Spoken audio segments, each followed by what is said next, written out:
भारत में ऐसी कौन सी संवैधानिक संस्था है जिससे सरकारें डरती हैं और सरकारें हिल जाती हैं और संसद में बॉन्ड रहा जाता है?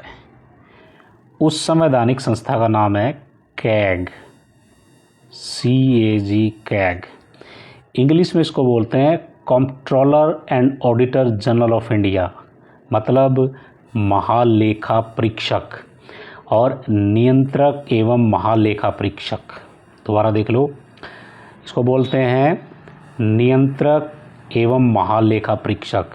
इंग्लिश में बोलते हैं controller and auditor general of India, महालेखा परीक्षक। इसका काम क्या होता है?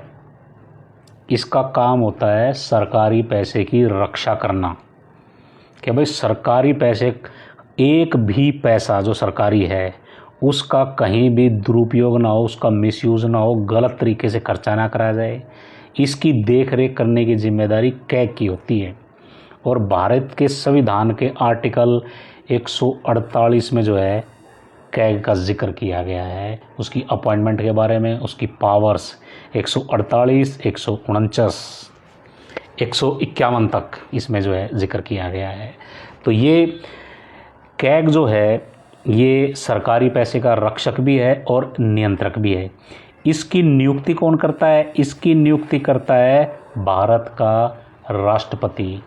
यह किसी के नियंत्रण में काम नहीं करता कि भाई प्रधानमंत्री इसको हटा दे, काउंसिल ऑफ मिनिस्टर इसको हटा दे, इसको डरा दे, इसको धमका दे। भाई ऐसा कुछ भी नहीं है। इसका टेन्योर होता है 6 साल तक का, या मैक्सिमम 65 साल एज, जिनमें जो भी पहले पूरी हो जाए। ये एक बार लग गया तो 6 साल का टर्म पूरा करेगा, या इसकी जो एज है 65 साल हो जाए। इसको हटाने का सिर्फ एक ही तरीका है कि इम्पीचमेंट के माध्यम से इसको हटाया जा सकता है, जैसे कि सुप्रीम कोर्ट के जज को हटाने की प्रक्रिया है। राज्यसभा और लोकसभा में बहुमत से जो है उसको इम्पीचमेंट जो प्रस्ताव होगा उसको पास किया जाएगा, तभी इसको हटाया जा सकता है। इसको इतनी आसानी से नहीं हटाया जा सकता। और इसकी जो सैलरी होती है, उच्चतम न्यायालय का जो न्यायाधीश होता है उसकी बराबर इसकी सैलरी होती है। उसकी सैलरी होती है 2.5 लाख रुपए। और इसकी सैलरी को इसके टेन्योर के दौरान जो है कम नहीं किया जा सकता, 6 साल के दौरान ना घटाया जा सकता है। इसको जितने भी बेनिफिट मिलते हैं उसको कभी भी घटाया नहीं जा सकता। ये एक तरीके से भारत के लोकतंत्र का भी रक्षक है। जैसे इलेक्शन कमीशन है, UPSC है, ये सारी की सारी संवैधानिक संस्थाएं हैं जो भारत के लोकतंत्र को बचाए हुए रखी है। अब आप देखिए कि भाई सरकारें हिलती कैसे हैं। जब लास्ट टाइम जो कांग्रेस सरकार थी उसमें एक तो घोटाला हुआ था 2G स्पेक्ट्रम का, और एक घोटाला आया था कोयले का। वो किसने उजागर की थी? वो उजागर की थी कैग ने, इसी ने, महालेखा जो परीक्षक है कैग। और वो इतनी हाईलाइट हुई थी कि अल्टीमेटली क्या है कि जो सरकार, जो कांग्रेस जो पार्टी है, कुछ वो 40-42 सीटों तक ही जो है सिमट के रहेगी। और उसकी जो है एक अपोजिशन पार्टी की एक जो ज़रूरत होती है सीटों की, 55 सीट तक भी वो नहीं पहुंच पाई थी। ये सारा का सारा जो कमाल था ये कैग का था। लेकिन ये बाद की बात है, अभी जो डिसीजंस आए हैं, ना तो 2G स्पेक्ट्रम घोटाला हुआ था और ना ही कोयले का घोटाला हुआ था। अब इसके मामले में जो है सुप्रीम कोर्ट या सरकार या फिर कैग ही जवाब दे सकता है। लेकिन कैग इतना शक्तिशाली है, राज्य सरकारों के जितने भी खर्चे होते हैं और केंद्र सरकार के जितने भी खर्चे होते हैं, बजट होता है, वो बजट पास किया जाता है और किस आइटम में कितने पैसे खर्च होंगे ये एक एक पैसे का हिसाब रखता है। और अपनी रिपोर्ट साल के अंत में क्या है कि ये अपनी रिपोर्ट तैयार करके राष्ट्रपति को देता है।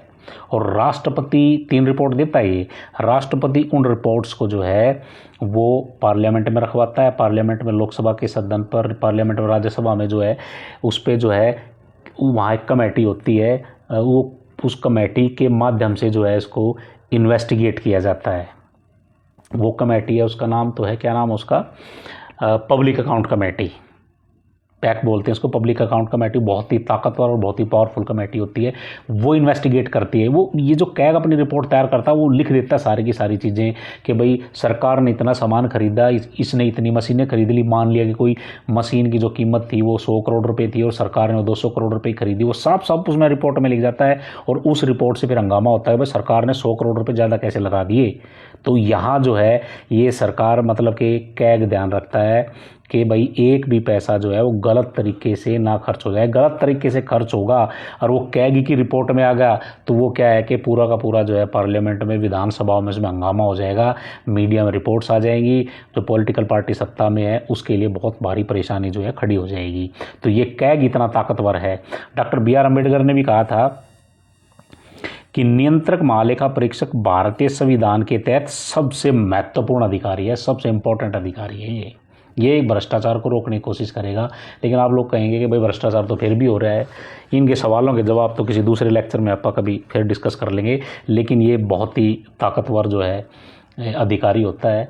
ये ना तो किसी से डरता है, क्योंकि ना तो इसकी नौकरी जाने का कोई खतरा होता है, क्योंकि इसको नौकरी से हटाएंगे तो उसको हटाने की एक बहुत बड़ी प्रक्रिया होती है जो पार्लियामेंट के माध्यम से इसको हटाया जा सकता है। ना इसकी सैलरी कम की जा सकती है, ना इसके बेनिफिट्स कम किए जा सकते हैं। तो ये किसी से भी नहीं डरता है। तो मैंने बताया कि ऐसा कौन सा अधिकारी है कि भाई वो जो सरकारें जो है जिससे डरती है, इसको हम कैग बोलते हैं। मुझे उम्मीद है कि जानकारी आपको पसंद आई होगी। Thank you.